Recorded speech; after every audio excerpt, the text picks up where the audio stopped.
Welcome to the Deep Dive. Hello. We've got a really fascinating set of sources today, all centered around the Leah Show and its creator, Leah Portal. It's the It Portal. Right. Our mission, really, is to kind of get under the hood, understand what makes this show tick, and, the thinking behind it. Yeah, it's interesting. We're looking not just at the show itself, but the ideas behind it, sort of the architect of the whole thing. Okay, so let's dive right in then. What is the Leah Show? Well, the About page, give us a clue. It paints this picture of a, really diverse mix. Yeah, it mentions history, music, science, entrepreneurship, business, art, food, even personal stories. Quite a range. It really is. And Liat herself talks about connecting things that seem unrelated, weaving them into something, engaging. That idea of weaving that seems important, like seeing connections where others might not. Exactly. And that it's engaging suggests these complex ideas are made, accessible somehow. Right. And it's crucial to note it's a reader-supported publication. It lives on Substack. Okay, Substack. Should we quickly explain what that is? Yeah, good idea. Yeah. So Substack is essentially a platform, right? It lets writers, podcasters, creators share their work. Directly with their audience who can subscribe. Exactly. Like newsletters, podcasts.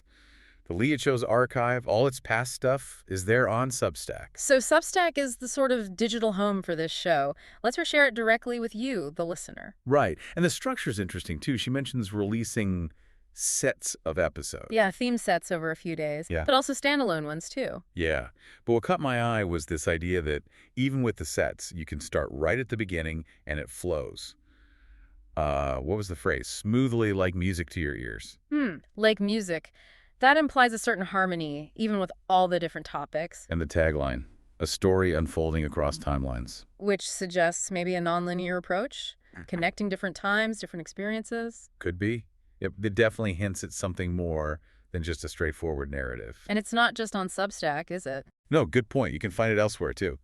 YouTube, Spotify, Apple Podcasts, even Patreon, apparently under The Liad Show Stories and Podcasts. So pretty wide availability, which makes sense for reaching different people where they are. Okay, so that gives us a good feel for the show itself. Now, one of the sources we looked at, this article, Why Startups Need Architects Before They Need Strategists. Ah, yes. That one introduces a really helpful distinction. Between architects and strategists. Let's unpack that a bit. Okay, so the article basically says strategy is, a plan for a long-term goal. Right, like you've already got a map. It's for companies that kind of know what they're doing, established products or services. Yeah, you've got that bird's eye view. You're navigating an existing market, more or less. Exactly. You see the landscape, the trends. Yeah. You make decisions based on that. But architecture, that's described differently. It's a ground-up plan. For the really early stage, when there is no map yet. Right. You're down there studying the ground, testing things out, figuring out the very first steps. You're essentially drawing that initial map. The article had some good analogies for this. It did.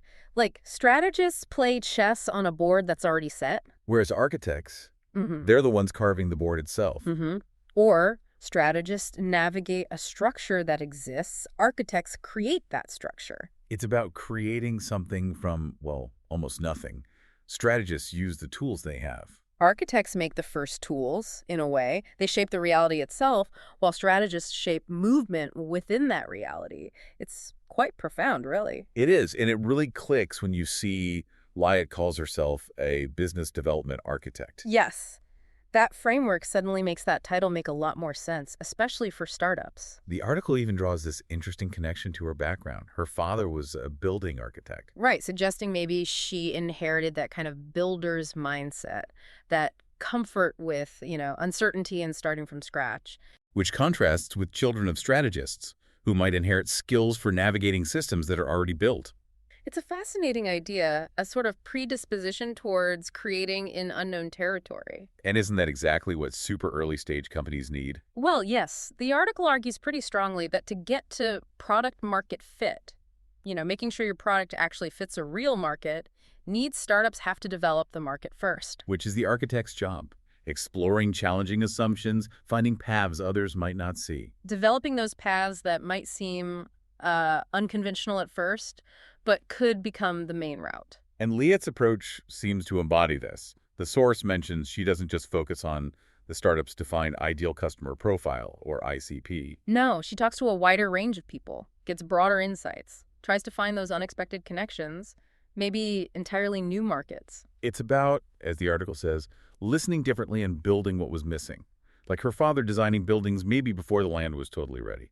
She's designing business pathways before the market is fully defined. Similar instinct, different field. Yeah. And her professional bio backs this up. It talks about her experience with SMBs, both high-tech and traditional. Her cross-cultural communication skills, her knack for synthesizing all the different parts of a business. There's that quote, having the eye to see a vision, the hand to build a future, and the heart for people. That's a powerful combination. Vision, execution, and empathy. And it's practical, too. She's based in San Francisco, Silicon Valley. Right in the thick of it. Helping disruptive tech companies enter the U.S. market. Find those first crucial customers, those design partners. She's putting the architecture into practice. And those cross-cultural skills you mentioned are probably vital there, bridging gaps, building those early relationships. Okay, so we've got the Liat Show, Substack, this architect versus strategist idea, and why Liat's role is, well, important for startups. Which leads us naturally to why support her? Why become a founding or annual member? Well, fundamentally, it's about supporting the creation itself, isn't it? Enabling something new and potentially valuable to exist. Liat actually says that subscribers become an essential part of the story. Right.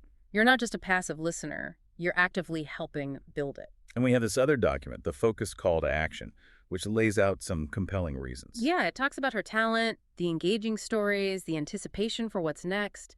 It even frames the show as potentially innovative, transformative. Like a compulsory education school of the future was one phrase used. Ambitious. Yeah. But it also highlights the real challenges of launching something like this independently. Definitely. Audience support is often what makes it possible for creators like her to keep going, to bring their ideas fully to life. So becoming a member is a very direct way to contribute to that. It's recognizing talent, maybe preventing it from being exploited elsewhere, as one point suggested. And being part of something groundbreaking from the start. Plus, you get access to that whole range of topics we mentioned earlier, history, music, science. The delicious, as the source material put it. Right.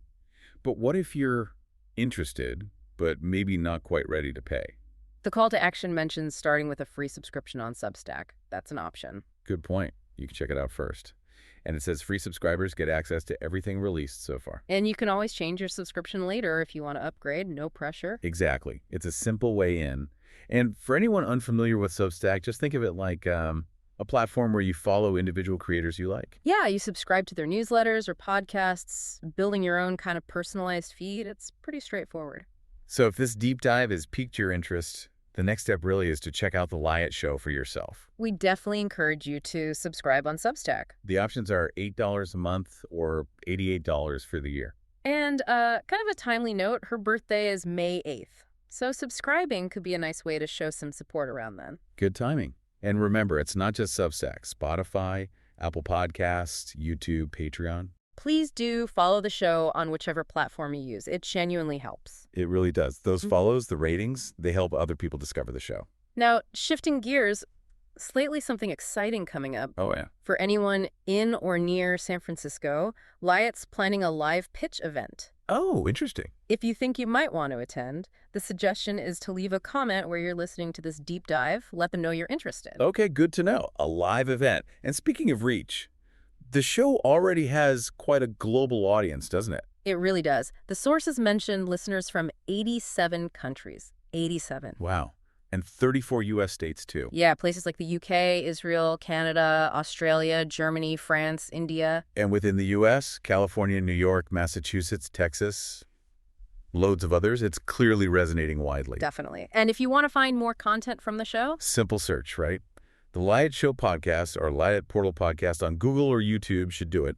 That'll bring up episodes, discussions, maybe exclusive bits. You might even find out about some celebrity listeners through search. Oh, really? Yeah. And keep an eye on social media, too, apparently. Yeah, there might be promotions sometimes. Free months for new subscribers, things like that. Worth checking. And one more thing for those curious about the process.